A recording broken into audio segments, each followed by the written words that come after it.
एक रहस्यमयी रात दिल्ली के आसमान में अचानक एक जोरदार धमाका गूंजता है और जापान एयरलाइंस फ्लाइट 471 दुर्घटनाग्रस्त हो गई है। मलबे के बीच चीख पुकार, जलती हुई मशीनें और चारों ओर अफरा तफरी। बचाव दल और स्थानीय लोग मदद के लिए दौड़ पड़ते हैं, लेकिन हर तरफ सिर्फ तबाही का मंजर और चीख पुकार। उधर पालम एयरपोर्ट पर इंतजार कर रहे परिवारों को जैसे बिजली का झटका लगता है। किसी को यकीन नहीं होता कि उनका अपना अब कभी वापस नहीं आएगा। हादसे के बाद मीडिया में सनसनी फैल जाती है।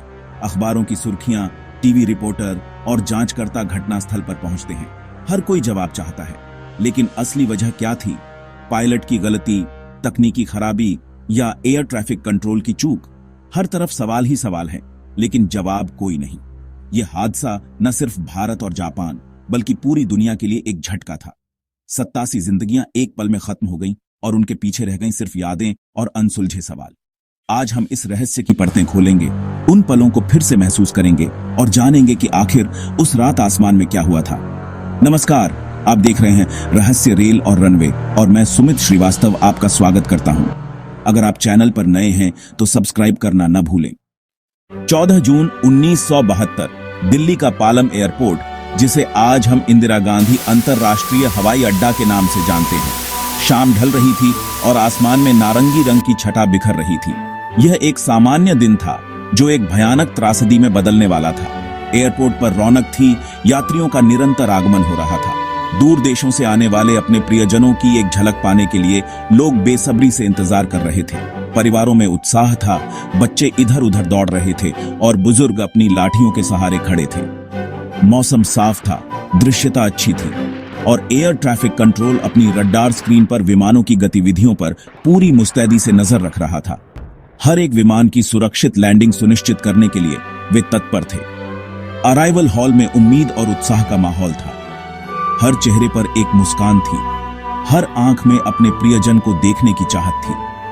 हर कोई बस उस एक पल का इंतजार कर रहा था जब उनके अपने बाहर आएंगे और वो उन्हें गले लगाकर अपनी खुशी का इजहार करेंगे। वो पल जो हमेशा के लिए उनकी यादों में बस जाएगा। उस भीड़ में कुछ लोग जापान एयरलाइंस की फ्लाइट 471 का भी इंतजार कर रहे थे, जो एक बोइंग 747 विमान था और उस समय का एक आधुनिक चमत्कार प्लेन माना जाता था, जो टोक्यो से दिल्ली आ रही थी।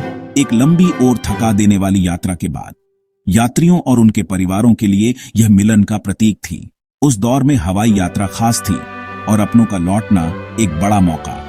यह सिर्फ एक यात्रा नहीं थी, बल्कि एक उत्सव था, एक पुनर्मिलन था। लेकिन किसी को अंदाजा नहीं था कि यह खुशी का इंतजार मातम में बदलने वाला है। नियति ने कुछ और ही सोच रखा था। कुछ ही देर में सब कुछ बदलने वाला था। खुशियां चीखों में बदलने वाली थीं और उम्मीदें निराशा में। फ्लाइट 471 एक डगलस DC-8 विमान, जो जापान एयरलाइंस के बेड़े का हिस्सा था, टोक्यो से रवाना होकर एक लंबे सफर पर निकला था, जिसका अगला पड़ाव बैंकॉक और अंतिम गंतव्य दिल्ली था। यह एक महत्वपूर्ण अंतर्राष्ट्रीय उड़ान थी जो 2 महाद्वीपों को जोड़ रही थी।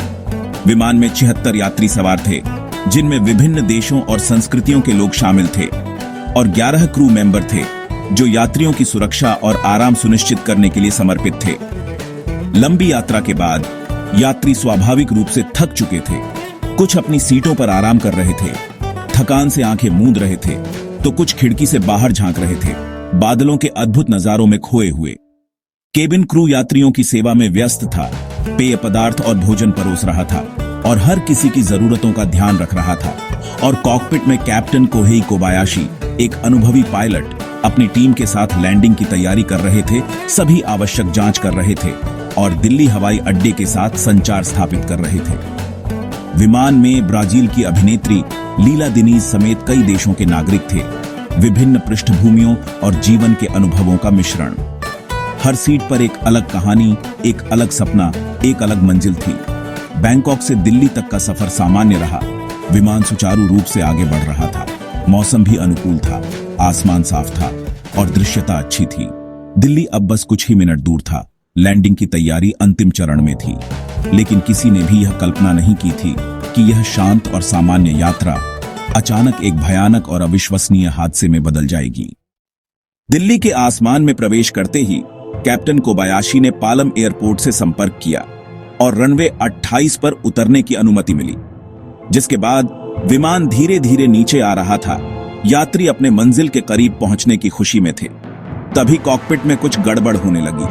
पायलटों को महसूस हुआ कि विमान तयशुदा ग्लाइड पाथ से नीचे है। तनाव बढ़ा। शायद पायलटों ने आखिरी पलों में विमान को ऊपर उठाने की कोशिश की, लेकिन तब तक बहुत देर हो चुकी थी। रात 8 बजे के करीब विमान यमुना किनारे एक खेत में जा गिरा और एक जोरदार धमाका हुआ और सब कुछ तबाह हो गया। एक पल में सपने और जिंदगियां राख हो गईं। हादसे के बाद चारों तरफ अफरा तफरी मच गई। गांव वाले घटनास्थल की ओर दौड़े जहां विमान जल रहा था। पुलिस, फायर ब्रिगेड और एम्बुलेंस पहुंची, लेकिन आग इतनी भीषण थी कि बचाव मुश्किल था।